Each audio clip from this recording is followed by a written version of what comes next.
Waliwo ekisajja kye bayita Mpuuga. Mba mulonze bano abawala bange bana mayanja.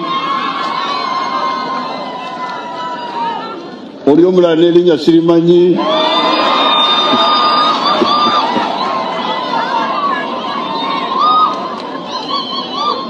Waliwo ekisajja kye bayita Mpuuga.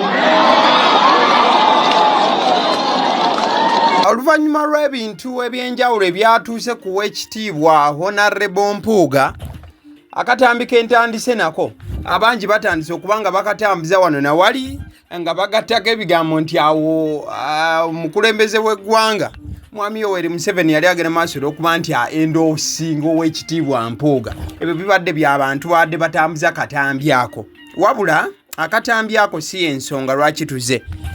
Ensonga lwaki tuze ke katambi kengenda okuba nga nzizaako. Ow'ekitiibwa Honorable Mpuuga Mathias okuva wali e Masaka Mukungwe. Abantu beeyo we baamututte nga talinnya. Yes. Ensonga lwaki baamufuumudde oba bagenze maaso n'okuba nga bamuŋoola ng'ayogera. Era nayo tugenda kugifuna ku vidiyo eno. Kiba kitegeeza nannyini kyalo yakutegeeza. Kakati nze sina lutalo lw'ennwana na muto wange Kyagulanyi. Tulwanira ki ekitaliiwo? Nze namubalaga. Ali mumanyi? Nedda. Nze nambaletera wano. Nedda. Oyinza okwagala? Nedda. Sina lutalo lw'ennwana naye.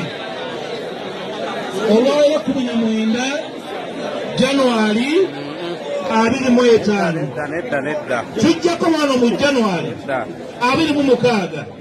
Mugambe nti Mpuuga watubuulira ekituufu twakola ki?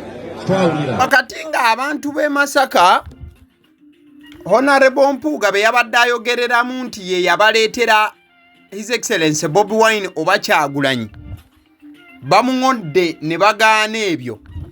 Nga YouTube channel ya AGALIWO tusoose ne tuzzaayo akatambi y'emabega ne tukuleetera video His Excellency Bobi Wine we yayingira mu Masaka. Wabula ng'ebiseera bino yali akyankalanye n'Empuuga. Abantu baamwaniriza batya?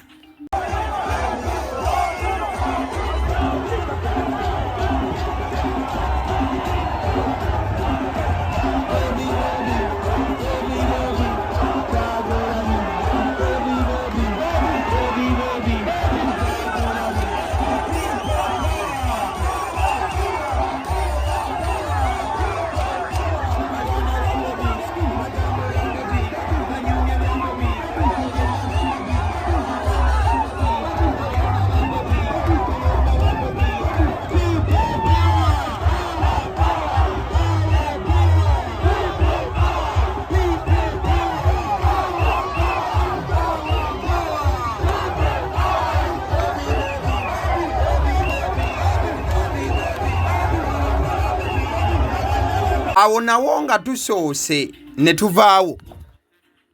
Akatambi ako mbadde nkulagako engeri His Excellency Bobi Wine gye baamwaniriza e Masaka, wabula ng'ate yali ebiseera ebyo yakaawukana n'owekitiibwa Mpuuga ku nsonga ez'obukadde 5 bweddu wali mu Parliament na byonna ebyagenda maaso n'okuba nti nno bibaawo.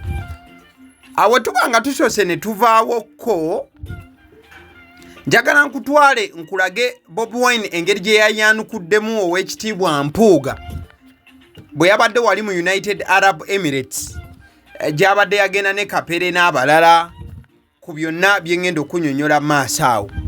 His Excellency Bobi Wine teyabadde na kigambo kyonna kiraga ssanyu, wabula ebigambo ebikaawu ng'abyolekereza eyali leader of opposition ow'ekibiina. Mwalabye nti ne mu kufa kwa Sigirinya baagayagadde okutudaivatinga tudde ku mboozi endala tulekera okubuuza kyekyamusse ani yamusse. Kati emboozi yavudde eddaku baani abaatema abantu e Masaka. Kati muli bwani yaziisa omulambo. Emboozi eri ani yatema abantu e Masaka. Abaffe mwali muteesa kuki abaffe bwe wali ogenza okuteesa n'omusajja ng'omugamba akuwa abantu baffe gwe wamuwaki mutegera kye ŋŋamba. So keep your eyes on the prize.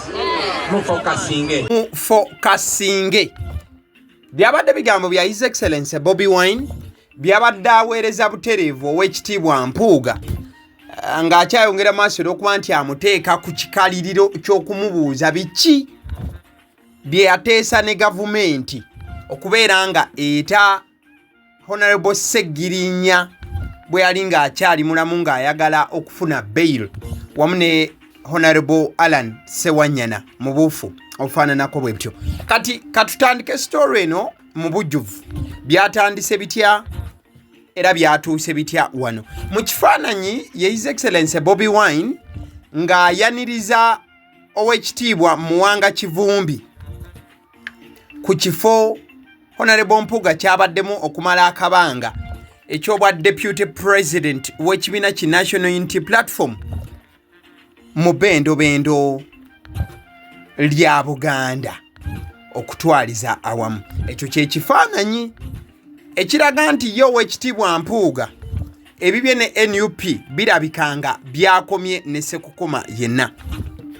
Ow'ekitiibwa Mpuuga bwe yabadde Masaka ng'ayogera eri abantu b'e Masaka yabadde abagamba nti ye yayanjulira abantu bano ab'e Masaka His Excellency Bobi Wine era ng'abagamba n'obagamba nti amaanyi Bobi Wine gayinza okuba nga alina mu bitundu by'Emukunge wamu ne Masaka okutwaliza awamu gonna gaava mu kulafuubana n'okutoba kw'owekitiibwa Mpuuga. Wabula yabadde tannabimalayo ebyo, abatuuze b'e Masaka ne bamugamba nti nedda ssebo ebyo tobitugamba otulimba, era batandise okuba nga basaakanya n'okumukuba olwogoobe nga tebamukkiriza kubaako kigambo na kimu kyagenda maaso n'okuba nti abagamba naddala kubikwatagana ne His Excellency Bobi Wine n'okuba nti ayogera ebigambo bo bye basuubira nti byadde bimunafuya.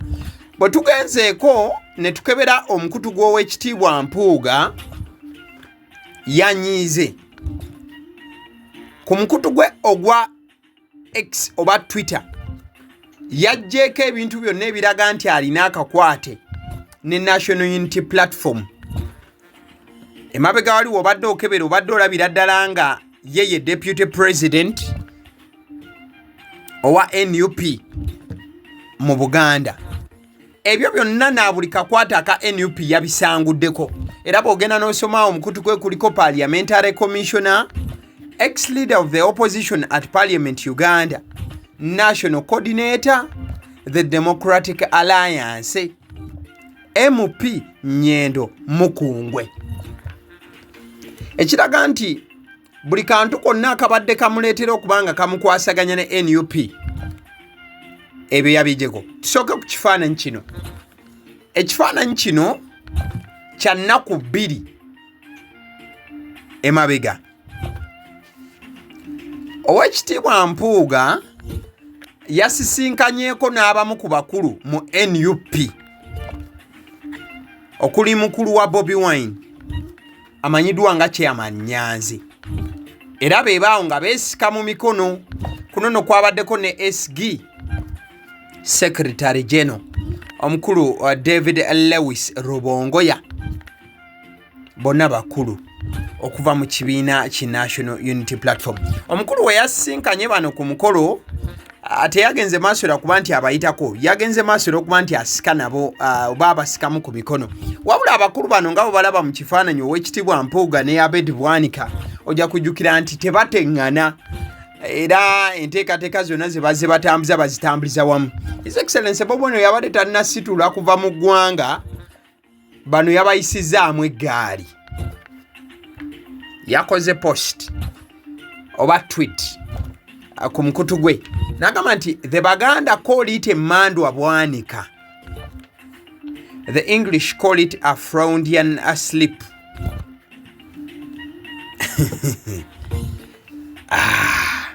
Nagatako ne hashtag eyabadde gamba nti fight hard Mr. Update. wano nno yabadde alumba munywanyi yabadde alumba munywanyi